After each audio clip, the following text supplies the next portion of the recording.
buksan mo. Andiyan na yung timing chain natin ng 1GD. Doon sa pagkasabi kong 2GD, na mga napansin ng mga ano natin. Viewers, sorry mga boss, 1JD lang, 1JD in Toyota Innova. 2GD tayo ng 2GD doon. Ito na yung timing chain niya mga bossing na gagamitin natin. All original po. Yung gagamitin natin. Ayan, mga tensioner guide, tensioner, ito, timing chain. Ayan. All original. Okay. Simbolin na natin to mga bossing para mapaandar na natin tong ating 1GD. Yan, sprocket. Dalawa, papalitan yung sprocket ha. Taas baba. Yan dyan. Lahat, kompleto yan. Puro Toyota yan. Ito isa. Yan, palit lahat. Okay. Toyota. Yan, all original ang gagamitin natin mga boss. Pagka original ka, ang gagamitin sinaw. Sinaw ang timing chain. Makintab. Emotional, damn it! Yan.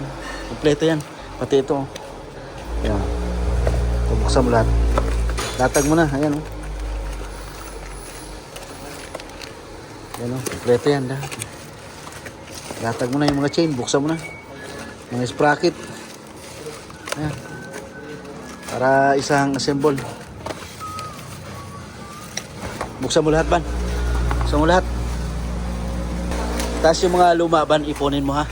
Yung mga pinagpalitan para makita ni sir. Yung mga pinagpalitan na luma. Dahil kumpleto na yung pyesa natin mga boss, agad nating kinabit. Ayan, naka-timing na tayo.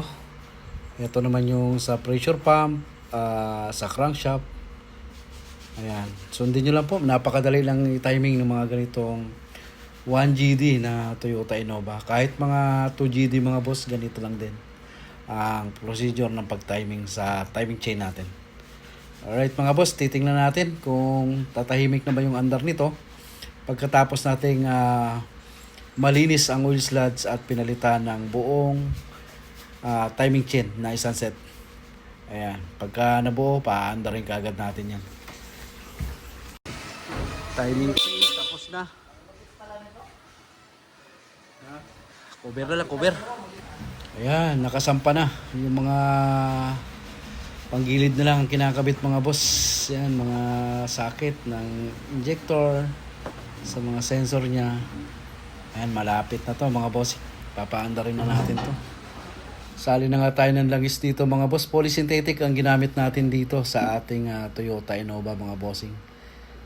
Kasabay nito, magkukulat na rin tayo. Ayan.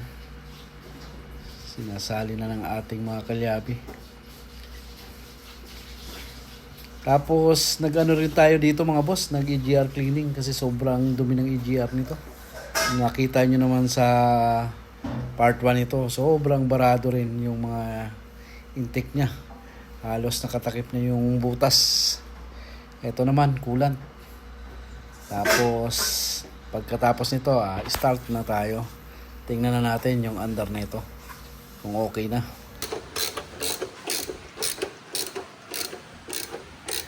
Bitana dyan.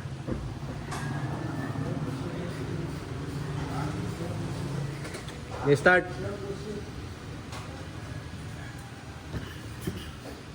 Okay.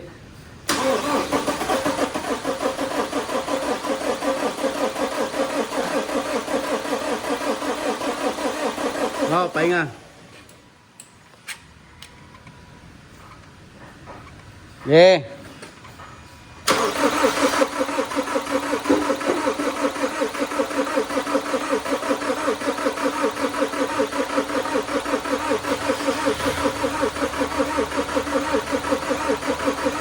Pahinga.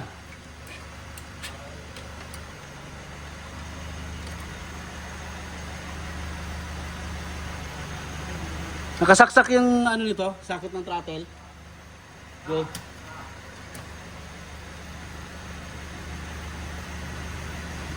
Yeah. Dito mga boss, medyo mahabang cranking muna ang mangyayari dito kasi wala pang diesel na umakyat sa makina natin mga bossing, no. So, i-start na natin to. Hangin. Yeah.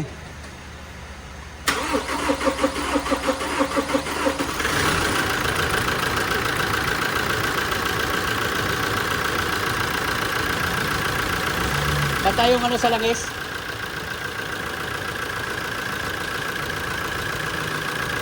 Tahimik na pati andar niya eh.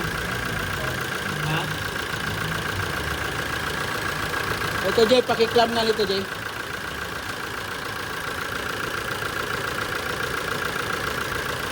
Ngayon mga boss, start ulit natin kasi pinatay natin kanina. At sinukat natin yung langis. Start na natin ulit.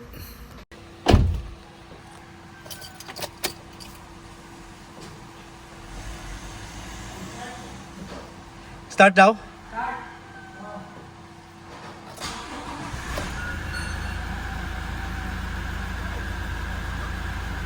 Oh, yandiyan pa rin.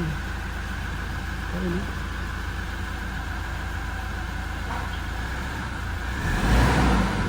Kung mapapansin nyo mga boss, pag start natin, ayan, akala ko kulang lang sa langis kanina kaya dinagdagan natin. Pero kulang naman talaga mga boss kasi umilaw yung indicator pala ng oil. Tapos yung master warning light na yun, yung kulay yellow. Pagka umilaw din kasi yung indicator ng langis, kasabay din po yung ano na yung mga boss, yung master warning light niya, yung triangle na yun. Pag hindi po mo mapalakas yung pressure ng langis na may ilaw siya, kasabayan mga bossing ko. Ha?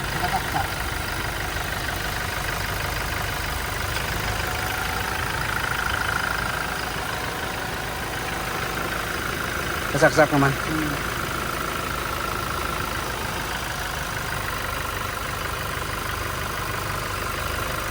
Ayan, tahimik na yung andar mga boss. Bumalik na sa dati. Yung kanina kaya umiilaw yung oil sending natin kasi sobrang dumi rin pala ng loob ng oil sending. Maraming oil slugs. Ngayon, nilinis na rin natin. Okay na siya mga boss. Wala na siyang warning light dun sa loob. Ayan mga boss ko, road test tayo dito sa ating Toyota Innova na laging may problema yung timing chain at saka maraming oil slud. So, ito na siya mga ngayon mga boss. Tahimik na rin yung andar niya. Road test tayo.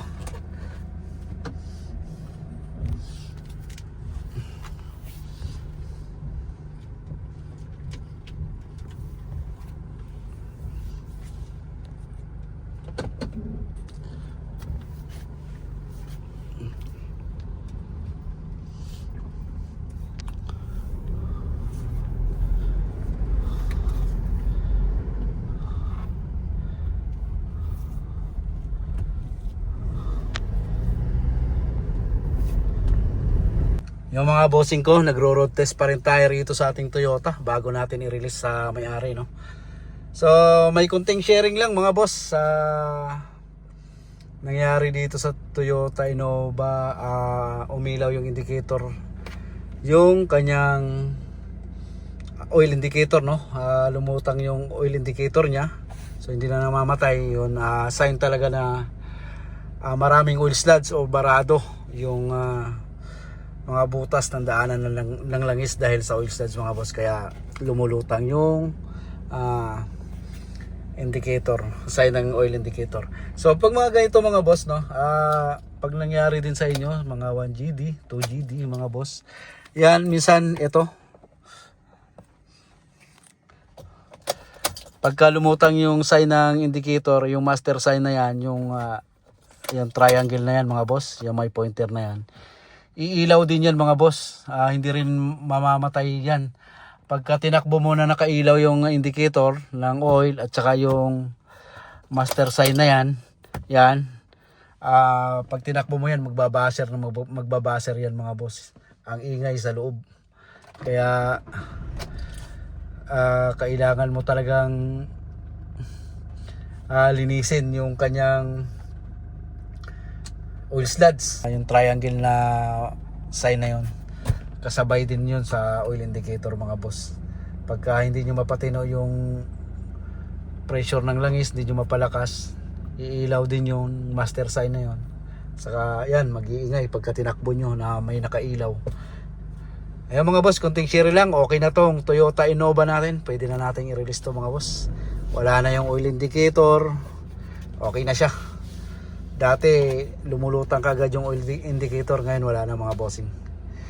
Alright.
So okay na siya mga bossing ko.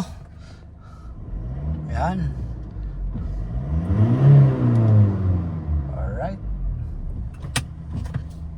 Tapos nating mag road test. Baba tayo mga boss. Pabukas nga ng hood. Buksan mo yung hood.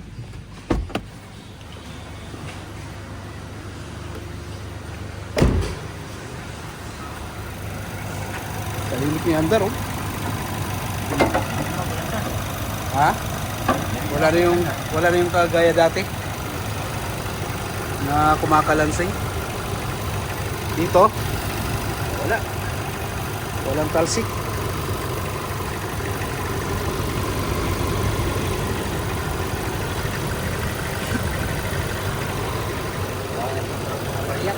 Oh, parang barya no. Natunog parang typewriter. Wala na.